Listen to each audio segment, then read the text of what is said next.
জীবন নিয়ে কোনো ফর্মুলা বা আদর্শ বা মতাদর্শ বানানোর চেষ্টা করবেন না। মন প্রাণ ঢালা মনোযোগের বিকল্প নেই। আমি শুধু আপনাকে বলছি, আপনার যা ইচ্ছে তাই করুন। যারা আত্মজ্ঞান লাভের পিছনে ছুটছেন, একটু রিল্যাক্স করুন।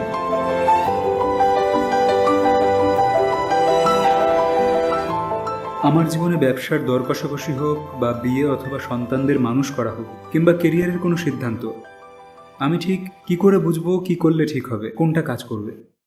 বিবাহিত হয়েও আপনি কিনা জানতে চাইছেন কোনটা কাজ করবে?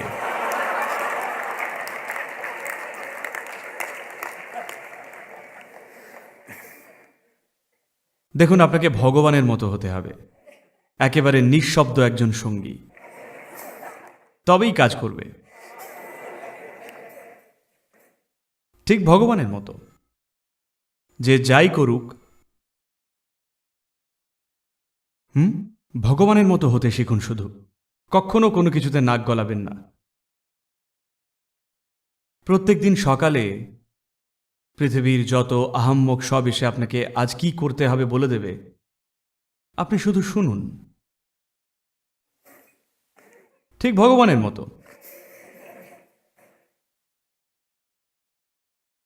বিয়ে টিকে যাবে, এটা আপনার কাজের জায়গায় কাজ নাও করতে পারে।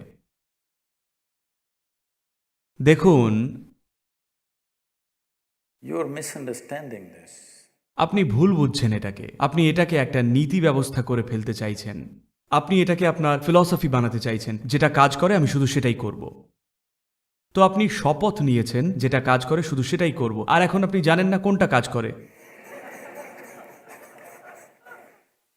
কারণ কোনটা কাজ করে তা কোনো শপথ নিলে বা নৈতিক উপদেশ শুনলে কিংবা কোনো কমান্ডমেন্ট জানতে পাবেন না। কি কাজ করে তা আপনার একনিষ্ঠ পর্যবেক্ষণ আর ক্রমাগত বিবর্তনের ফলে জানা যায়, তাই নয় কি?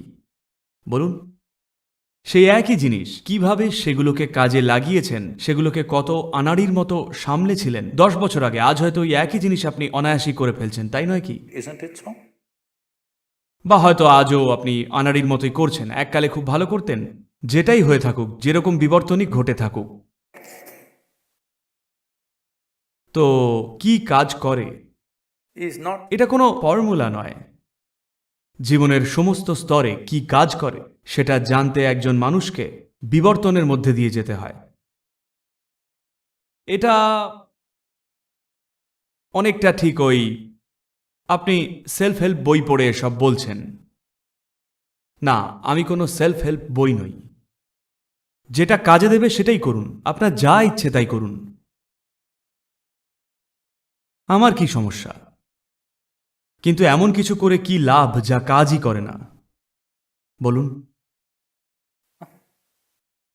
আপনাকে বলছি না যে যেটা কাজ করে শুধু সেটাই করতে। আপনার যা ইচ্ছে আপনি তাই করুন, কিন্তু আপনার জীবনের জন্য, কারণ এই সময়টা খুব সীমিত।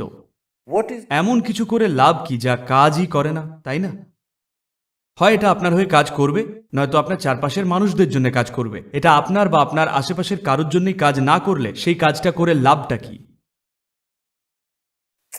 একবার কি হয়েছিল, সৈন্য মানে আমেরিকান সৈন্যরা সব ডিউটিতে যাচ্ছিলেন। তো তাদের একজন আরেকজনকে বললেন, আপনি স্টিভের বউকে চেনেন? উনি 3 মাস্কেটিয়ার্স পড়েন, And she did. আর 3 জন মানে 3টি সন্তানের জন্ম দেন। শুনে উনি বললেন, হে ভগবান, আমার স্ত্রী তো পড়ছে বার্থ অফ এ নেশন। এখন আমার কি করা উচিত? এটা এইভাবে কাজ করে না। তো এটাকে কোনো নীতি বা দর্শন বানিয়ে ফেলবেন না। আমি শুধু সেটাই করব যা কাজ করে। দেখুন, কোনটা কাজ করে তা দেখতে হলে অনেক পরীক্ষা পর্যবেক্ষণ লাগে, এমনকি সব থেকে ছোট ছোট জিনিসের ক্ষেত্রেও, তাই না? হ্যালো, ছোট্ট একটা জিনিস করতেও, যেমন একটা বলকে ব্যাট দিয়ে মারা বা একটা বলকে সোজা লাথি মারা, জানেন কতটা পরিশ্রম লাগে? নিজের ইচ্ছে মতো জায়গায় বলটাকে লাথি মেরে পৌঁছতে পারলে সবাই বলে ওয়াও, সারা বিশ্ব তার নাম গান করে। খালি সামান্য একটা বলে লাথি মারে বলে, হ্যাঁ কি না?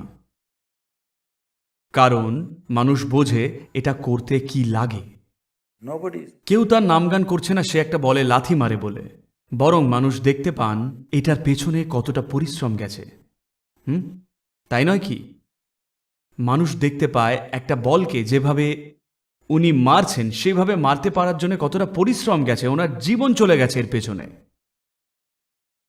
কাজেই সব কিছু থেকে কোনো তত্ত্ব বা নীতি বানাবেন না, বা নিজেকে কোনো আদেশে বেঁধে ফেলবেন না। আমি শুধু সেটাই করব যেটা কাজ করে। এটা একটা ভালো আদেশ, কিন্তু এখন আপনি জানেন না কোনটা কাজ করে।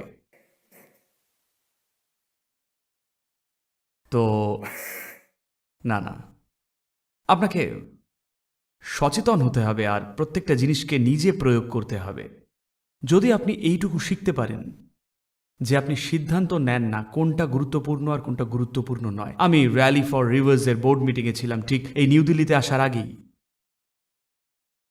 এই সিআইআই, যেটা হলো confederation of Indian industry, Their board. তাদের বোর্ডও র্যালি ফর রিভার বোর্ডে অংশগ্রহণ করেছিল, কারণ তারাও দেখেছেন কিভাবে এগোনো যায়। কারণ আস্তে আস্তে মানুষ বুঝতে পারছে যে কাজটা হচ্ছে তার ব্যাপ্তিটা কতটা।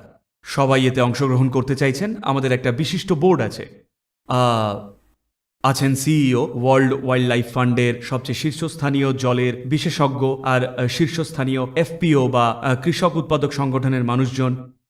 আমাদের একজন সুপ্রিম কোর্টের বিচারকও আছেন, আর একটা খুবই বিশিষ্ট বোর্ড। যখনই এই কাবেরী কলিং প্রজেক্টটা নিয়ে কথা হচ্ছিল আর প্রতিটা প্রশ্নের জন্যে, বিশেষ করে যেগুলো কিছু বিশেষজ্ঞরা করছিলেন, তারা জিজ্ঞেস করছিলেন, আমি তাদের হালকা ছলে বলছিলাম কি করতে হবে। তারা বলল, সদ্গুরু আপনি এত সব জানলেন কি করে? আমি বললাম, আমরা একদম ছোটবেলা থেকে আমি শুধু উদ্দেশ্যহীনভাবে ঘুরে বেড়াতাম, কোনো উদ্দেশ্য ছাড়াই। এমনি আমি গভীর জঙ্গলে, বন অরণ্যে, নদীতে ঘুরে বেড়াতাম, কিন্তু আমি গভীর মনোযোগ দিতাম প্রতিটা গাছে, To every plant. প্রতিটা পোকামাকড়, হাওয়া, আর্দ্রতা, ক্রিয়াকলাপ সব কিছুতেই। যা ছিল লক্ষ্যহীন ঘুরে বেড়ানো, তা আজ শক্তিশালী একটা জ্ঞান হয়ে উঠেছে, যেটা কোনো বইটইতে লেখা নেই। এই প্রথমবার কেউ এত বোধগম্যভাবে কিছু বলছে, কোনো পাঠ্যপুস্তক পড়ে নয়। শুধুই লক্ষ্যহীন ঘুরে বেড়ানো ছিল। শিশু বয়সে, তরুণ বয়সে শুধুই ঘুরে বেড়িয়েছি, কোনো উদ্দেশ্য ছাড়াই। তো কোনো উদ্দেশ্য না থাকলেও আপনি মনোযোগ না দিয়ে বাঁচতে পারেন না, তাই না? হ্যালো? কাজেই শুধু এই একটা কাজ করুন, কোনটা গুরুত্বপূর্ণ আর কোনটা নয় তার মধ্যে ভেদাভেদ করাটা বন্ধ করুন। যদি আপনি একই মাত্রার পূর্ণ মনোযোগ প্রত্যেকটা বিষয়ে দেন, আপনি দেখবেন যে যেটাকে সঠিক কাজ করা বলছেন তা খুবই স্বাভাবিক একটা প্রক্রিয়া। কিন্তু আপনি আগে থেকে ঠিক করে রেখেছেন কোনটা গুরুত্বপূর্ণ কোনটা নয়। এমন হলে কিভাবে আবিষ্কার করবেন সঠিক কাজ কোনটা? পৃথিবীর অর্ধেকের হাল ইতিমধ্যেই ছেড়ে দিয়েছেন, কারণ তা গুরুত্বপূর্ণ নয় বলে। আপনি মন দিচ্ছেন শুধুই, এমনকি আপনি কারোর দিকে ঠিকভাবে তাকান একমাত্র সে আপনার কাছে জরুরি কেউ হলে। না, আমি সবার দিকেই তাকাই সম্পূর্ণভাবে। প্রতিটা জীবন, প্রতিটা জিনিসপত্র, প্রতিটা নুড়ি, প্রতিটা মুহূর্ত যা এই পৃথিবীতে হচ্ছিল, বায়ুমণ্ডলে হচ্ছিল, সবকিছু অধ্যয়নের জন্য নয়, শুধুই আমার চোখ ছিল বলে আর আমার মনোযোগ দেওয়ার ক্ষমতা ছিল বলে আমি প্রতিটা জিনিসে মনোযোগ দিয়েছি। আজ সবাই বলছে এটা বিস্ময়কর কিছু। শুনে আমি হাসছিলাম আর বলছিলাম, দেখুন আমি উদ্দেশ্যহীনভাবে ঘুরে বেড়িয়েছি। সবাই ভাবত আমি সামান্য এক ভবঘুরে, কিন্তু এখন এই উদ্দেশ্যহীনভাবে ঘুরে বেড়ানোটা বিরাটভাবে কাজে লাগছে। কারণ যায় আসে না আপনি কি ছাইপাস করছেন, ছোট কিছু হোক বা বড় কিছু। যদি আপনি একেবারে নিযুক্ত থাকেন সম্পূর্ণভাবে, আপনি দেখবেন, আপনি জানতে পারবেন ঠিক কোন জিনিসটা করতে হবে। আপনি এখানে মনোযোগ না দিয়ে বাঁচার চেষ্টা করছেন। এরই জন্যে আপনার নৈতিকতা, আপনার আদর্শ, মতাদর্শ, আপনার মান, আপনার নীতি বিধিনিষেধ রয়েছে, কারণ আপনি এখানে মনোযোগ না দিয়ে বাঁচবার চেষ্টা করছেন। আপনি একটা বাঁধা ধরা ফর্মুলা চান, কোন কাজটা করা সঠিক হবে। এটা করবেন না, সেটা করবেন না, ওটা করবেন না। এতে কি বিশ্বের সমাধান এসেছে বলুন আমায়? প্রতিটা স্কুল টুলে যাওয়া বাচ্চা জানে কোন কাজটা করা সঠিক। তাতে কি কাজ হয়েছে? কাজ হয়নি, কারণ আপনি ভাবেন মন প্রাণ ঢালা মনোযোগের বিকল্প আছে। মনোযোগের কোনো বিকল্প নেই। যেখানে কোনো মনোযোগ নেই সেখানে কোনো জীবনও নেই। কাজেই জীবন নিয়ে কোনো ফর্মুলা বা আদর্শ বা মতাদর্শ বানানোর চেষ্টা করবেন না। জীবনের শুধু যা লাগে তা হলো মন প্রাণ সঁপে দেওয়া, লাগামহীন মনোযোগ। ভেদাভেদ করা নয় যে উনি এটাই, ওটা ওটাই। শুধু আপনি যা কিছুরই সংস্পর্শে আছেন এখন সেসবের সাথে একেবারে নিযুক্ত হয়ে যাওয়া, শুধু এই একটা কাজ করলে। এইবার according to you. আপনার বোধের স্তর অনুসারে, আর প্রকৃতিকেও তো ধরা দিতে হবে। এই সব হলে আপনি জানবেন কোনটা করা সবচাইতে ভালো। অবশ্যই আপনার দৃষ্টিভঙ্গি অনুসারে সেটা। দেখুন, এখন একটা নির্দিষ্ট দক্ষতার কাউকে ধরে আনলে সে হয়তো নির্দিষ্ট একটা পরিস্থিতিতে কিছু একটা করে দেখাবে। সেটা আপনার পক্ষে করাটা ঠিক নয়, তাই না? আপনাকে জানতে হবে কোন কাজ করাটা আপনার জন্য সঠিক হবে একটা নির্দিষ্ট পরিস্থিতিতে। আপনি সেটা করতে পারবেন না যেটা উনি পারেন। আপনি যেটা করতে পারেন আপনাকে সেটাই আপনার পক্ষে যতটা সেরাভাবে করা সম্ভব সেভাবেই করতে পারতে হবে। আপনি অন্য কারোর মতো করার চেষ্টা করেন না। সমস্যা তখনই শুরু হয় যখন একটা কাজকে ঠিক কাজ বলে ধরে বসেন। না, কোনো আগে থেকে তৈরি করা উত্তর নেই। মনোযোগ, মন প্রাণ ঢালা মনোযোগের বিকল্প নেই। যেখানে ইনভলভমেন্ট নেই সেখানে জীবনও নেই। 2019 হোক আপনার জীবনে এক সম্পূর্ণ নিযুক্ত হয়ে বাঁচার বছর, কারণ আপনি এই জীবনকে অনুভব করতে চাইলে আপনার ইনভলভমেন্ট দরকার। যেই ছাইপাশই করুন না কেন, সেটা কি সম্পূর্ণ মন প্রাণ ঢেলে করবেন এই আগামী মাসগুলোতে? দেখুন, আমি কিন্তু সত্যিই একজন ভালো গুরু, ঠিক আছে? আমি সত্যিই ভালো গুরু, কারণ আমি আপনাদের বলছি না এই জিনিসটাই করতে হবে। যারাই এসেছে তারাই সবসময় আপনাকে বলার চেষ্টা করেছে এই জিনিসটাই করতে হবে। I'm just telling. আমি শুধু বলছি আপনাকে যা ইচ্ছে তাই করুন, কিন্তু ভালোভাবে করুন। আর সেটা করা সম্ভব নয় মন প্রাণ ঢেলে না দিলে, তাই না? হ্যাঁ, ছোট্ট জিনিস হোক বা বড় জিনিস, সেটা কি সম্পূর্ণ মন প্রাণ ঢেলে করবেন? কিভাবে সকালে ঘুম থেকে উঠবেন? সম্পূর্ণ মন দিয়ে। কিভাবে নিজের দাঁত মাজবেন? সম্পূর্ণ মন দিয়ে। কিভাবে পায়খানা করবেন? পুরো মন দিয়ে। কিভাবে খাবেন? পুরো মন দিয়ে। কিভাবে নিজের সামভাবী করবেন? পুরো মিশে গিয়ে।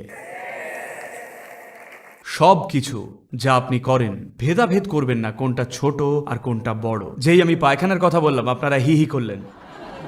বেশ, তাহলে আর করবেন না।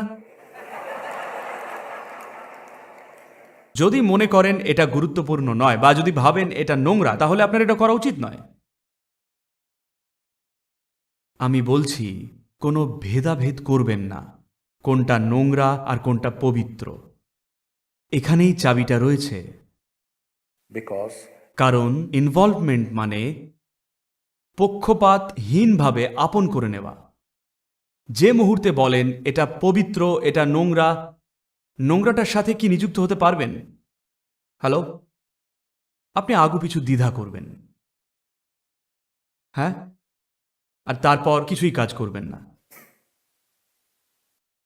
তো 2019 হোক পরম নিযুক্তির এক বছর, নির্বিচারভাবে মন প্রাণ ঢালা। নির্বিচারে কাজ করা নয়, নির্বিচারে মন দেওয়া।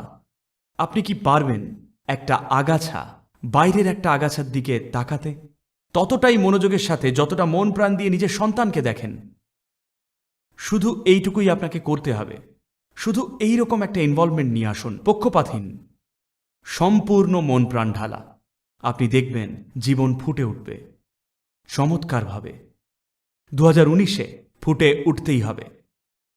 যারা আত্মজ্ঞান লাভের পেছনে ছুটছেন একটু রিল্যাক্স করুন, আর যেটাই করছেন সেটা মন প্রাণ ঢেলে করুন। জীবন অপূর্ব সুন্দরভাবে ঘটবে।